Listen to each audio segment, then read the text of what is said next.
여기 보면 헌법에 나와 있는 두 가지는 뭐가 있어? 첫 번째 핵심 내용 국가의 구성원들, 예를 들어서 권력 집단에 대한 것들이 나와 있다, 그지? 그리고 그 밑에 국민에 대한 것들이 핵심 내용이야. 그래서 국민에 대한 것들 중에 예를 들어서 기본권과 관련된 이야기들이 나오는데, 그 기본권과 관련해서 기본권을 침해하는 경우에 그게 법일 수도 있고 그게 국가일 수도 있고 개인일 수도 있어. 그럴 경우에 헌법재판소에서 어떻게 처리하는가, 그 부분. 그리고 또 국가기관을 대상으로 해서 얘기했을 때, 국가기관은 대통령, 그지? 권력집단 누구누구야? 대통령. 헌법에서 명시하고 있는 건 대통령, 그리고 또 누구? 국회의원. 이런 권력 집단들을 얘기하는 거야, 그지? 그래서 대통령의 권력을 뺏으려면 우리 어떻게 하면 돼? 대통령이 그 대한민국에서 금지하고 있는 행위를 했대. 그러면 걔를 데리고 가려면 어떻게 해야 되냐면, 우리가 지어줬던 권력을 뺏어서 일개 개인 하나의 권리만 가지고 있는 사람으로 만들어야 된다고. 그러면 어떻게 하면 그 권력을 뺏을 수가 있다 그랬어? 탄핵. 요번에 대통령 탄핵됐잖아. 그게 탄핵이야. 그리고 국회의원은 어떻게 돼 있냐면, 국회의원은 뭐 권력 집단이긴 하지만 형사상 문제가 발생하면 잡아갈 수 있어. 그런데 회의 중에는 못 잡아간단 말이야. 그 회기 중에 잡아가려면 국회의원들 투표가 있어야 돼. 그리고 첫 번째 그거고, 두 번째는 만약에 예를 들어서 회기 중이 아니라서 국회의원이 잡혀갔다고 하더라도 국회에서 돌려달라고 요구하면 돌려줘야 될 수 있단 말이야. 그렇기 때문에 이게 되게 복잡해. 그래서 그런 뭐 탄핵과 관련된 문제들, 그리고 이제 뭐 정당은 뭐야? 국회의원들이 만든 거잖아, 그지? 국회의원들이 정치적 의사가 비슷한 사람들끼리 모여가지고 당을 만들어서 정치를 잘하려고 한 게 정당인데, 그 사람들이 공공의 이익을 위해서 존재하지 않고 정당이 처음에 만들어진 이유를 뭐 국민을 위해서 일해야 되는, 그렇게 하지 않으면 정당은 해산해야 돼. 그래서 이 정당 해산도 헌법재판소에서 하는 거야. 그죠? 그리고 뭐 나머지는 그 정도 아닐까 싶어요. 기본권과 관련된 경우에는 위헌법률 심판이라는 건 헌법에 위배됐다. 뭐가? 법률이. 그래서 심판을 청구하는 거고, 헌법소원 심판은 뭐냐면, 헌법소원은 내 기본권이 국가든 개인이든 누구에게든 침해됐을 경우에 헌법소원 심판을 하는 거고, 그리고 나머지 뭐 정당해산이나 뭐 탄핵이나 이런 것들은 국가기관을 대상으로 해서 하는 거지. 하나가 빠졌는데 하나는 기억이 안 난다. 책에 보면 있을게요. 찾아봅시다. 그래서 뭐 이런 것들을 외울 때 복잡하잖아, 얘들아. 그래서 뭐 예를 들어서 뭐 처음에 나오는 게 뭐 탄핵이고 정당해산이고 위헌법률 심판이고 뭐 헌법소원이고 뭐 이렇게 나와 있는데, 그런 것들을 순서대로 이렇게 외우면 헷갈린단 말이야.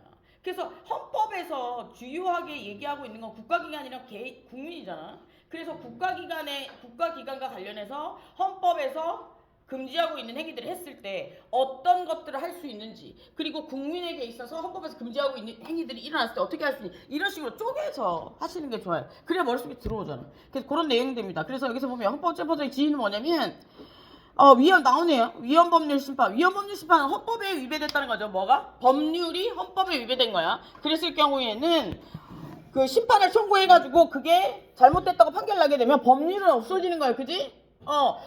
없어진 법률 뭐가 있지? 예를 들어서 평등권 침해로 해서 가산점제도 없어졌어. 그지? 군 가산점제도 없어졌고, 또 평등권 침해와 관련해서 그 제임스 얼굴 새카만해 살색 크레파스 사건 뭐 이런 것도 있습니다. 그죠? 그리고 뭐 간통죄, 또 뭐 성적 자유권과 관련해서 성적 자기 결정권 뭐 이런 것 때문에 없어졌어. 그래서 밑에 있는 하위 법률들이 위에 헌법에서 얘기하는 뭐 헌법 10조는 뭐야? 가장 중요한 행복주권, 자유권, 뭐 참정권, 사회권 뭐 이런 헌법들 몇몇 가지가 있잖아요. 그 중에 하나라도 어기면 심판을 청구해가지고 없앨 수 있다는 거야. 그리고 헌법재판소는 이렇게 위헌법률 심판, 정당해상 심판 것도 있다고 그랬어. 정당은 정치적 의사가 같은 집단들이 모여서 국민의 공적인 이익을 위해서 존재하는 게 정당이야. 그런데 그걸 제대로 일을 못하고 이러면 정당 해산시킬 수, 정당을 뽀갤 수 있다고. 하나 뽀개진 당 있잖아, 그죠? 예, 그럴 수 있다는 얘기고, 탄핵 심판권. 탄핵은 이제 권력을 뺏는 거야. 권력을 뺏는 건 대통령이지, 그지? 탄핵. 그래서 탄핵, 우리가 쥐어줬던 권리의 다발, 권력을 함부로 휘둘렀을 때 탄핵시킬 수 있는 거야. 그리고 기간쟁이 심판권은 뭐냐면 이런 거야. 예를 들어서 국가기관이 여러 곳이 있겠지. 자기들의 권리가 권한, 권력 뭐 이런 것들이 어디까지 싸운단 말이야. 그러면 그럴 경우에 국가기관에서 그 헌법재판소에서 다툼을 해결해 줄 수 있는 거죠. 국가기관 둘이 싸우면 어떻게 할 수가 없어요. 쟤 둘 불러가지고 이걸 어디까지가 네 거고 어디까지가 네 거고 이런 것들을 해준다는 겁니다. 그래서 이런 것들을 가지고 우리 헌법에 민주적 기본 질서 술수하고 뭐 이런 것들을 한대요. 그래서 우리나라의 최종 결정 기관이라고 보시면 될 것 같아요. 그래서 1심, 2심, 3심에도 안 되면 한 가지 방법밖에 없어. 나를 판단한 법을 위헌으로 없애버리면 됩니다. 근데 그게 쉽지 않죠? 그래서 이런 헌법재판소는 뭐 여기서 보는 것처럼 최종적인 기본권 보장기관이고 최고의 기관, 대한민국의 최고의 기관이라고 보시면 될 것 같습니다. 그래서 이런 헌법재판소의 구성은 3명인데 그래서 9명인데 여기서 보면 국회에서 3명 선출하고요. 대법원장이 3명 지명하고요. 대통령이 3명 해서 9명입니다. 그래서 TV에서 아마 보셨을 거예요. 탄핵 몇 번 했으니까. 그리고 이 재판관들의 임기는 6년입니다. 그래서 그 정도만 알고 있으면 되지 않을까요? 헌법선에서만. 그래서 그 위에서 살펴봤던 것처럼 헌법재판소의 권한 중에 위헌법률 심판이라는 게 있는데 심판권이라는 게 있는데 위헌법률 심판권은 법률이 헌법에 위배됐을 경우에 그걸 판단하는 거예요. 그래서 결정이 위헌이라고 결정이 나게 되면 어떻게 되는 거야? 헌법이 위배된다고 결정이 나게 되면 없애는 거야. 이해됐어요? 네, 그래서 그런 것들을 합니다. 그래서 여기 보면 그 정도만 알고 있으면 될 것 같고 밑에 내려가서 탄핵 심판권은 일반적으로 사법 절차나 징계 절차에 따라서 교정하기 곤란한 고위직 신분이 보장된 공무원들 직무상 중대한 비리나 위험한 행위들을 했을 때 잘못된 행동들을 했을 때 이걸 이제 일반인의 신분으로 만드는 걸 이제 탄핵이라고 하죠. 그래서 비위를 범한 경우에 의회가 소추한다는 얘기가 뭐예요? 의회가 지들끼리 모여가지고 의견을 모아서 해달라고 탄핵재판소에 요구를 하는 겁니다. 그렇게 해서 처벌하거나 파면하는 제도를 얘기합니다. 이해되셨죠? 우리 TV에서 봤잖아. 윤 대통령 탄핵할 때 어떻게 해서 국회에서 지들끼리 회의했지. 그래가지고 그걸 들고 어디로 갔어? 헌법재판소. 오케이. 그런 것들을 소추라고 합니다. 소추해서 판결을 요구하는 과정들. 그래서 말이 어려운 거지. 어떻게 우리 지금까지 TV에서 다 봤던 내용들이야. 그지? 그래서 그런 겁니다. 여기서 보면 탄핵 결정은 6인 이상이 재판관이 6인 이상 찬성해야 된답니다. 이 정도는 확실하게 알고 계시고 넘어가서 위헌정당 해산심판권은 뭐냐면 위헌정당은 정당의 목적이나 활동을 민주적 기본질서에 위배될 때 정부의 제소와 헌법재판소의 심판에 의해서 위헌정당을 해산하는 제도를 쉽게 이야기하면 민주당, 더불어민주당, 국민의힘 이런 사람들은 민주적 기본질서를 유지하는 게 뭐야? 국민을 위해서 존재해야 되는 그리고 공공의 이익을 위해 존재해야 되는 집단인데 그들이 그런 행동을 하지 않고 뭔가 이상한 행동들을 하면 민주적 기본질서에 위배되는 행동들을 하게 되면 어떻게 하느냐? 쪼갤 수 있다는 거지. CPA가 그렇다는 얘기예요. 그 얘기를 이렇게 어렵게 적어놓은 거야. 그래서 요 말 그대로 외울 필요는 없어요. 우리 법학과가 아니니까. 그죠?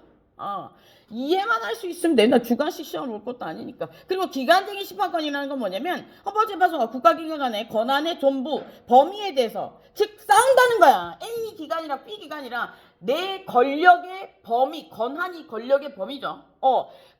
권한은 권력의 한계잖아요. 그러니까 권력의 범위가 여기까지인데 내 여기까지인데 저쪽에서는 아니야. 내가 거기까지라고 주장하면 그걸 이제 판단해 준다는 거죠. 그래서 예를 들어서 그런 것들이고 헌법소원 같은 경우에는 두 가지가 있다고 생각하시면 돼요. 헌법소원은 국민의 기본권을 1. 국가기관이 침해했을 때 2. 개인이 침해했을 때. 그래서 내 기본권을 누군가가 침해했다고 해서 심판을 청구할 수 있는 걸 얘기합니다.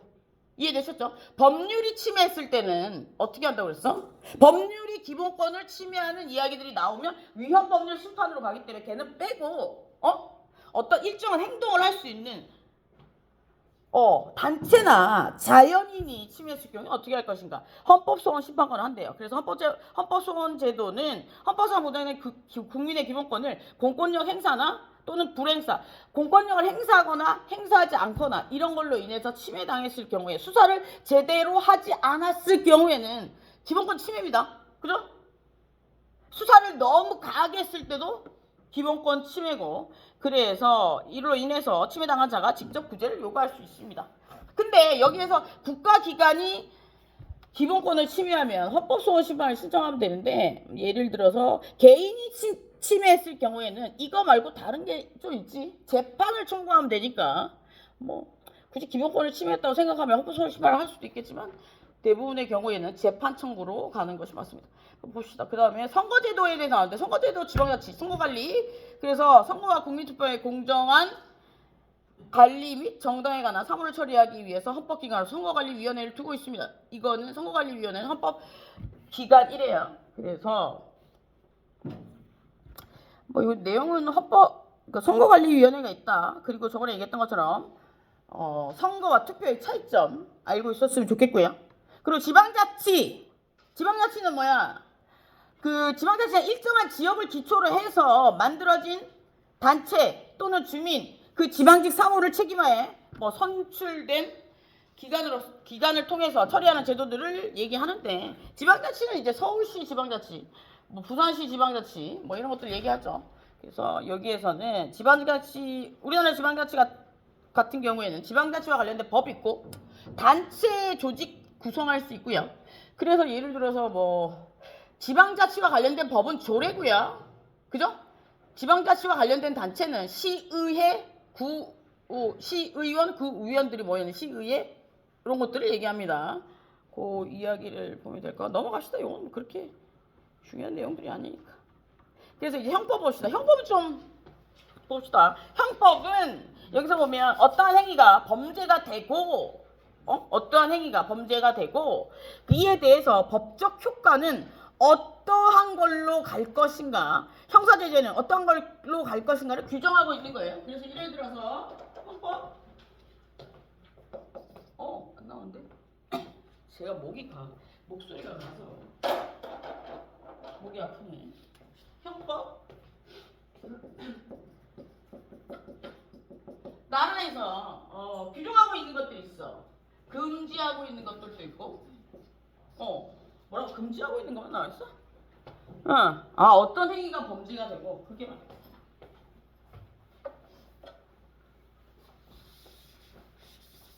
헌법에 보면 범죄가 되는 행위들을 규정했어요. 범죄 행위.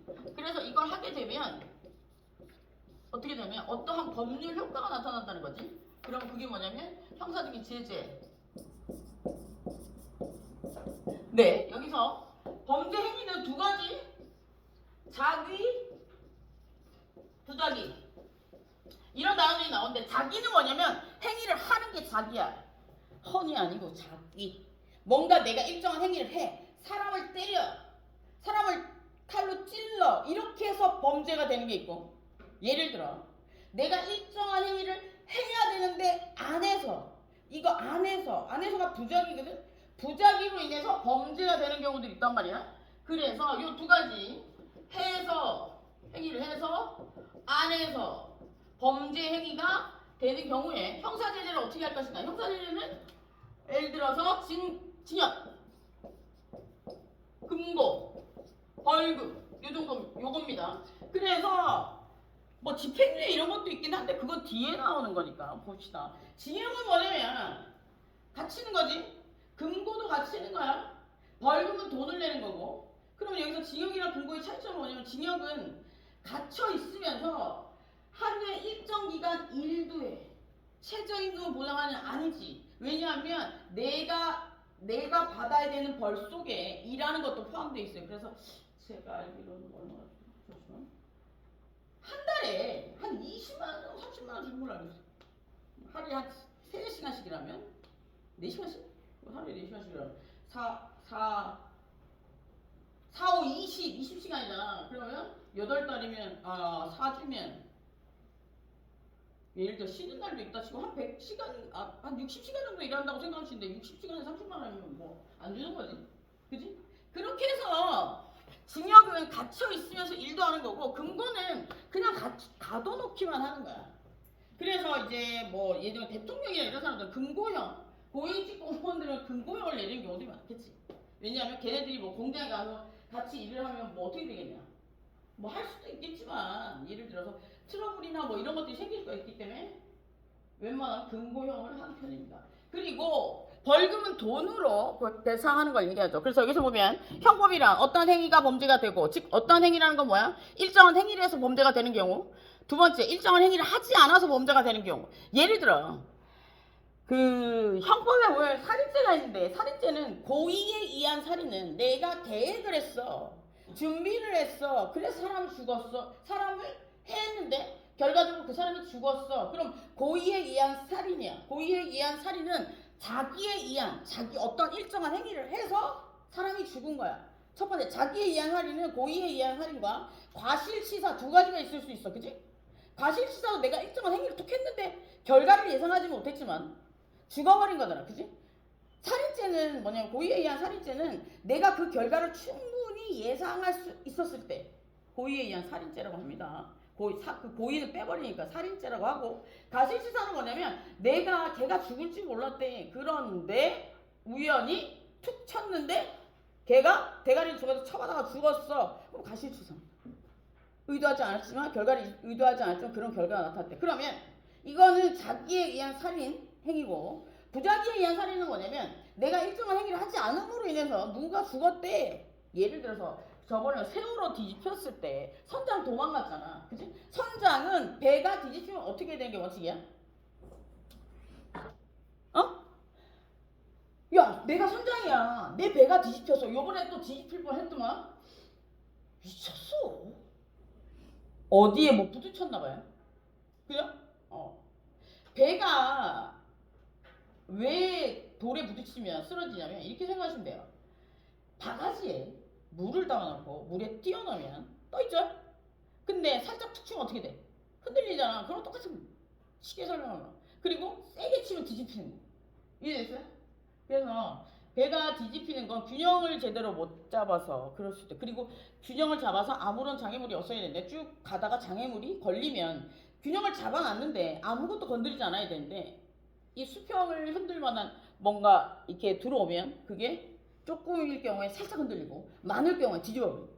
그래서 사람은 그 승선 인원이 정해진 것 이상으로 태어나면 돼요. 그게 물이라고 생각하면 돼. 예를 들어서 바가지에 물을 조금만 담으면 물 위에 뜨잖아. 그지? 근데 많이 담으면 어떻게 돼? 가라앉지. 똑같이 그렇게 생각하면 돼. 뭐 이렇게 부력이나 뭐 이런 복잡한 논리가 있긴 한데 그거는 빼고 쉽게 설명하면 그래 우리가 이해하기 쉽게. 그래서 우리가 여기서 보면 선장을 뒤집히면 승객을 구해야 되는 의무가 있단 말이야. 그런데 그 행위를 하지 않았어. 그래서 사람이 죽어버렸어. 그게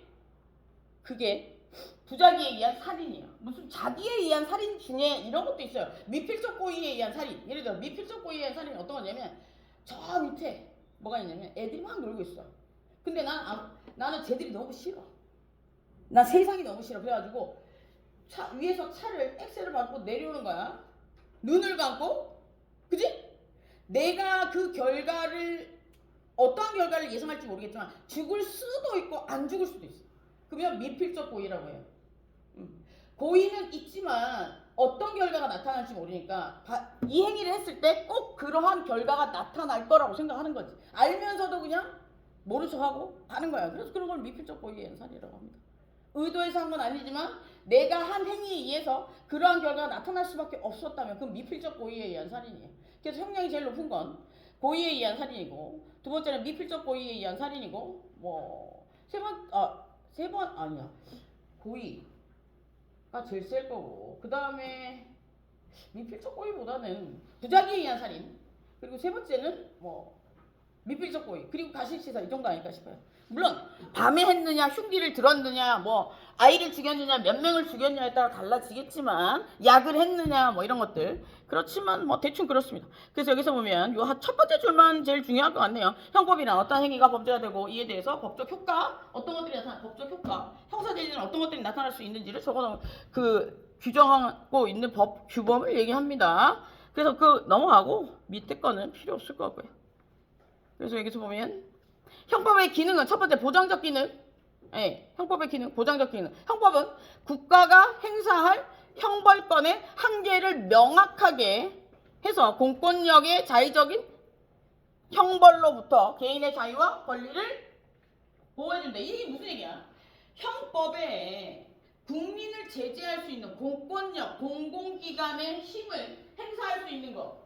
공공기관의 힘이라는 거. 형법에서 얘기한 공공기관의 힘은 국민의 기본권을 합법적으로 침해한다. 그지? 재산 뺐지? 가두지? 이거는 개인의 기본권을, 헌법에서 보장하는 기본권을 어떻게 하는 거야? 합법적으로 제재할 수 있는 거죠. 이유가 뭐야? 헌법도 중요하고 다 중요하지만 단체가 운영되기 위해서는 기본적인 룰이 있어야 돼. 그 룰이 형법이죠. 이 행위는 절대로 최소한 이 조직이 운영되기 위해서는 이건 꼭 있어야 되는 것들만 적어놓은 거야. 그래서 여기서 보면 공권력의 한계를 명확하게 적어놓은 거예요. 그래서 법에 나와 있지 않은 대로 하면 문제가 될 수 있는 거죠. 우리나라는 꼭 증거주의에 증거가 없으면 절대로 처벌할 수 없어요.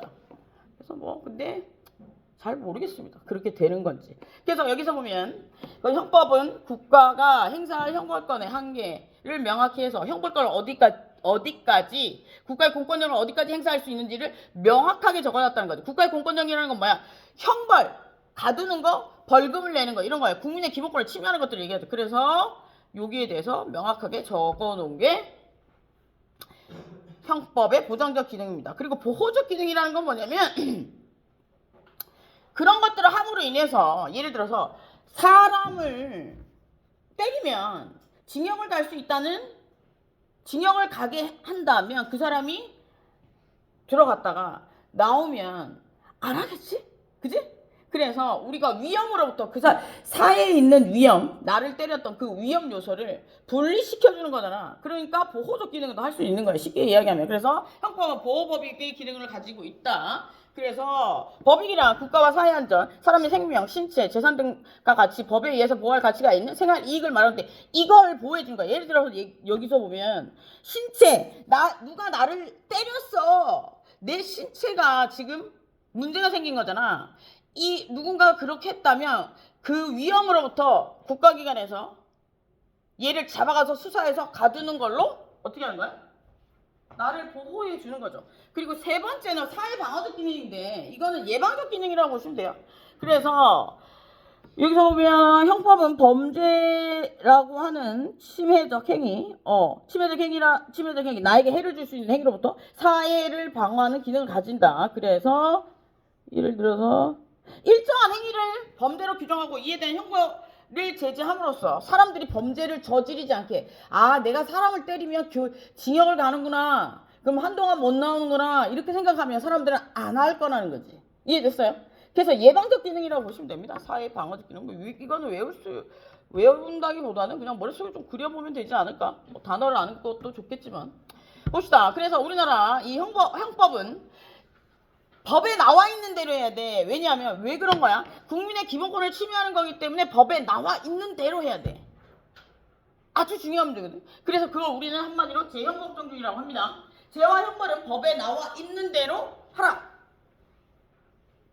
그 이유는 이거잖아요. 형사제재가 국민의 기본권을 침해하는 거잖아. 그지? 국민의 기본권을 침해하는 거기 때문에 만약에 국민의 기본권을 잘못 공권력이 침해하면 헌법에서 어떻게 한다고 했어? 헌법 소원도 신청할 수 있다고 그랬죠? 그렇게 함부로 침해할 수 있는 게 아니거든. 그래서 합법적으로 국민의 기본권을 제재할 수 있는 건 첫 번째, 국가 비상상황. 두 번째, 형법에 나와 있는 범죄를 저질렀어. 두 개입니다. 그거 아니고는 다 어떻게 하는 거야? 헌법재판소로 가면 됩니다. 돈이 없다? 그럼 국가인권위로 가면 됩니다. 오케이. 그래서 죄와 형벌은 법에 나와 있는 대로 해야 된다. 그래서 대형법정주의란 법률이 없으면 범죄도 없다. 법률이 없으면 형벌도 없다라고 보시면 될 것 같아요. 그래서 여기서 보면 재형법정주의 사상적 배경 이런 거 필요 없고요. 내용도 필요 없고 넘어갑시다. 넘어가고. 근데 여기서 재형법정주의 내용과 관련해서 소급표 금지 요거는 좀 보셔야 될 것 같아요. 소급표 금지라는 건 뭐냐면 예를 들어서 내가 A라는 시점에 범죄를 저질렀어. 근데 이때는 처벌할 법이 없었거든. 근데 B라는 시점에 일정 기간 지나고 나서 법이 생겼대. 그럼 소급 돌아와서 처벌할 수 있느냐? 그건 안 돼요. 이해됐죠? 그래서 그걸 소급표 금지라고 생각하시면 될 것 같고, 뭐 유추해석 금지나 명확성 금지는 재형법정주의처럼 범죄와 형벌은 법에 나와 있는 그대로 해야 된다는 거잖아. 증거주의, 우리나라는 증거주의를 택하고 있는데 이게 애매해. 실질적으로 수사 뭐 하거나 이러면 그게 잘 안 되는 경우도 종종 있긴 해. 싹 다 집어넣어야 돼, 내가 봤을 때. 공권력의 남용입니다. 뭐 물론 모르겠죠. 이게 형사되거나 나중에 무슨 국가기관에서 형벌권을 사용할 수 있는 곳에 가는 사람들이 있다면 제발 공정하게 하세요. 모 교도소에 지금 교도소 직원들이 뇌물을 받아서 난리가 났답니다. 그 안에서도 들었니? 그 안에서도 재소자와 교도관 사이에 그 커넥션이 있나 봐. 그래가지고 아주 지저분한 인간들이지. 그런 것들은 첫 번째 뭘 한 거야? 국민의 기본권을 침해한 거야. 그지? 공권력의 남용. 그 안에 있는 애들도 국민이니까. 국민의 기본권, 수사권 남용으로 국민의 기본권을 침해한 거고, 그리고 재와 형벌은 법에 나와 있는 대로 재형법정주의도 물론 재형법정주의도 뭐 여기 재형법정주의는 뭐 그렇다 치더라도 예를 들어서 그 안에서 일어나는 모든 행위는 법을 근간으로 해야 된단 말이야. 법에 나와 있는 대로 교정생활을 지도해야 되는데 그렇게 하지 않았고, 만약에 법에 나와 있지 않은 거라면 공공의 이익을 위해서 해야 되는 건데 공공의 이익을 위해서 한 게 아니지. 뇌물 받아가지고 한 사람만 편애했다는 건 엄마가 있는데 동생이랑 나랑 차별해. 기분 좋아? 안 좋잖아. 똑같은 거지. 인간이 사는 것이니까. 어쨌든 그 얘기를 보고 참 재밌구나 이런 생각이 들었어요. 봅시다. 그래서 그런 것들입니다. 그리고 넘어가서 보면 재형법정주의 수정 이거 필요 없습니다. 안 보셔도 되고요. 우리나라의 재형법정주의 현행법상의 재형법정주의는 우리나라에서도 5번 우리나라에서도 이 원칙 12조 1항에서 누구든지 법률과 적법한 절차에 의하지 아니하고는 처벌이나 보완처분, 강제노역을 받지 아니한다라고 적혔어요. 그래서 법에 나와 있는 대로 해야 한다 이런 뜻입니다. 넘어가서 범죄의 의미 볼까요? 범죄는 아까 얘기했던 것처럼